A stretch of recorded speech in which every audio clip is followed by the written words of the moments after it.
सभी प्रकार की एकाग्रता एवं ध्यान की प्रविधियों को विचार में लेने के बाद अनुभव सिद्ध प्रविधियों को ही योग विज्ञान में शामिल किया गया है। योग से साधक अपनी इच्छा अनुसार शब्द, स्पर्श, रस, रूप, गंध के 5 इंद्रिय टेलीफोनों में जीवन प्रवाह को चालू या बंद करने में समर्थ हो जाता है। इस प्रकार की इंद्रियों से संबंध तोड़ने की शक्ति प्राप्त हो जाने के बाद योगी के लिए अपनी इच्छा अनुसार दिव्य लोकों से या भूलोक से अपने मन को जोड़ना आसान हो जाता है। अब प्राण शक्ति उसकी इच्छा के विरुद्ध उसे उपद्रवी संवेदनों और अशांत विचारों के पार्थिव जगत में खींचकर नहीं ला सकती। उन्नत क्रिया योगी का जीवन अतीत के कर्मों से नहीं बल्कि केवल उसकी आत्मा के निर्देशों से प्रभावित होता है। साधक इस प्रकार साधारण जीवन के अच्छे बुरे अहंकार जनित कर्मों की देख रेख में मंथर गति से होने वाले क्रम विकास के बंधन से बच निकलता है। वैसे भी ये घोंगे के समान मंथर गति गरुड़ हृदय योगियों को बोझिल लगती है। आत्मा में स्थित जीवन की ये श्रेष्ठतर पद्धति योगी को मुक्त कर देती है। अपने अहंकार के कारागार से बाहर निकलकर वह सर्वव्यापकता की गहन हवा का स्वाद लेता है। इसके विपरीत सामान्य जीवन जीने में जो परवशता है वह अत्यंत अपमानजनक गति में निबद्ध है। केवल विकास की सामान्य गति के अनुसार अपना जीवन जीने से कोई प्रकृति से किसी प्रकार की रियायत नहीं पा सकता। उसके शरीर एवं मन का संचालन करने वाले नियमों का किसी प्रकार कोई उल्लंघन किए बिना भी वह जीवन यापन करे, तब भी उसे अंतिम मुक्ति प्राप्त करने के लिए 10 लाख वर्षों तक बहुरूपियों की तरह अलग अलग रूप धारण कर इस जगत में आते रहना पड़ेगा।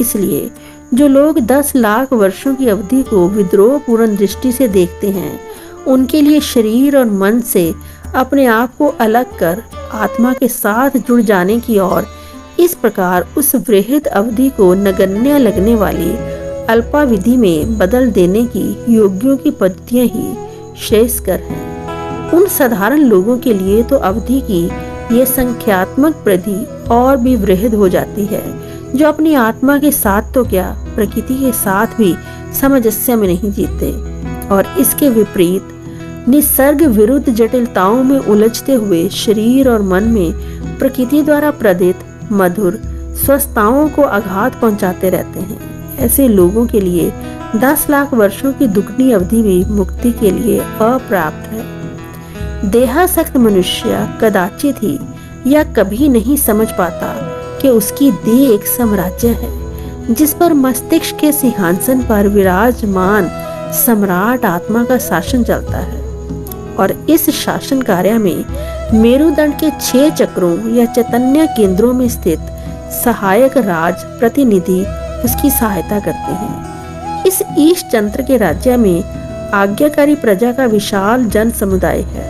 27 पद्म कोशिकाएं जो स्वयं संचालित प्रतीत होती हैं, परंतु उसमें निश्चित प्रतिभा या ज्ञान है जिसके द्वारा वे शरीर के विकास कार्यों, रूपांतरों एवं विलय के अपने समस्त कर्तव्यों का निर्वाह करती हैं। 5 कोटि आधारभूत विचार, भावनाएं तथा 60 वर्ष के औसत जीवन में मनुष्य की चेतना में निरंतर उतार चढ़ाव की अवस्थाएं। मानव शरीर या मन में रोग या अविवेक के रूप में प्रकट होने वाला स्पष्टतः ही सम्राट आत्मा के विरुद्ध किया गया राजद्रोह विनम्र प्रजा की राजभक्तिहीनता का परिणाम नहीं, बल्कि मनुष्य द्वारा अतीत या वर्तमान में अपने व्यक्तित्व या स्वतंत्र इच्छा जो उसे आत्मा के साथ ही प्रदान की गई है और कभी वापस नहीं ली जा सकती, इसके दुरुपयोग का ही परिणाम है। होच्छे अहंकार के साथ तादात्म्य होकर मनुष्य ये मान लेता है कि स्वयं वही सोचता है, इच्छा करता है, अनुभव करता है, अन्न का पाचन करता है और अपने आप को जीवित रखता है। कभी मनन कर केवल थोड़ा सा भी काफी होगा ये नहीं देखता, ना ही स्वीकार करता है कि अपने साधारण जीवन में वह अपने कर्मों और प्रकृति या परिवेश के हाथों एक कठपुतली से अधिक कुछ भी नहीं है। प्रत्येक मनुष्य की बौद्धिक प्रतिक्रियाएं, भावनाएं, मनोभाव एवं आदतें केवल गत कर्मों के विपाक हैं, चाहे वे कर्म इस जन्म के हों या पिछले किसी जन्म के। पर बाकी चाहे जो भी हो, उसकी सम्राट आत्मा इन सब प्रभावों से ऊपर होती है।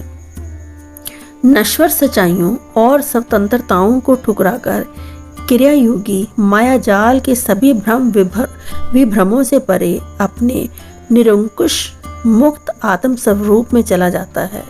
संसार के सभी शास्त्र घोषणा करते हैं कि मनुष्य नश्वर शरीर नहीं बल्कि जीवंत आत्मा है। क्रिया योग के रूप में मनुष्य को वह पद्धति मिलती है जिससे वह शास्त्रों की घोषणा को सिद्ध कर सके। बाह्य कर्मकांड अज्ञान का विनाश नहीं कर सकता, क्योंकि ये दोनों परस्पर विरोधी नहीं है। शंकराचार्य ने अपने सुप्रसिद्ध आत्मबोध में लिखा है, अपरोक्षानुभूति में वे लिखते हैं, केवल अनुभूत ज्ञान ही अज्ञान को नष्ट करता है। प्रश्न विचार के अतिरिक्त किसी और उपाय से ज्ञान नहीं मिलता। मैं कौन हूँ? ये सृष्टि कैसे उत्पन्न हुई? इसका सृष्टा कौन है? इसका भौतिक कारण क्या है? इस प्रकार के प्रश्नों के विचार से यहाँ तात्पर्य है। बुद्धि के पास इन प्रश्नों का कोई उत्तर नहीं है, क्योंकि ऋषियों ने ऐसे आध्यात्मिक प्रश्न विचार के लिए योग को विकसित किया। सच्चा योगी अपने विचारों, संकल्पों और भावनाओं को शरीर की इच्छा, आकांक्षा, वासनाओं के साथ जुड़ने से दूर रखता है और अपने मन का मेरुदंड के तीर्थों में स्थित पराचेतन शक्तियों के साथ तारतम्य करते हुए इस जगत में ईश्वर की योजना के अनुसार अपना जीवन व्यतीत करता है। वह ना तो गत कर्मों की प्रेरणाओं से प्रवृत्त होता है और ना ही मानवीय मूर्खता के नए बहकावों से। अपनी सर्वोच्च आकांक्षा की पूर्ति को पाकर वह अक्षय आनंद में ब्रह्म के साथ परम आश्रय में सुरक्षित रहता है। योग की अमोघ और कर्मबद्ध फलोत्पादकता की ओर संकेत करते हुए भगवान श्री कृष्ण विधिवत योगाभ्यास करने वाले योगी की प्रशंसा इन शब्दों में करते हैं, योगी शारीरिक तप करने वाले तपस्वियों से श्रेष्ठ है, ज्ञान योगियों से भी श्रेष्ठ है, अथवा कर्म योगियों से भी श्रेष्ठ है। इसलिए मेरे शिष्य अर्जुन, तो योगी बन। भगवत गीता में बार बार जिस यज्ञ की महिमा का वर्णन किया गया है, वह यज्ञ क्रिया योग ही है। एक मेव अद्वितीय ईश्वर को समर्पित अद्वैत के हवन में योगी अपनी समस्त मानवीय इच्छा वासनाओं की आहुति डाल देता है। यही वस्तुतः सच्चा यज्ञ है, जिसमें ईश प्रेम की ज्वाला में सारी गत वर्तमान इच्छा वासनाएं जलकर राख हो जाती हैं। परम ज्वाला सभी मानवीय पागलपनों की आहुति स्वीकार कर लेती है और मनुष्य मल रहित होकर शुद्ध हो जाता है। लाक्षणिक तौर पर कहा जाए तो उसकी अस्थियों से वासनाओं का सारा मांस अलग हो जाता है। उसके कर्मों का अस्थिपंजर ज्ञान सूर्य की निर्जीवाणुकारी किरणों में सूख कर साफ हो जाता है और अंततः पूर्ण शुद्ध स्वच्छ बनकर वह मानव एवं भगवान की दृष्टि में निरापद बन जाता है। नमन गुरुदेव, कोटि कोटि नमन।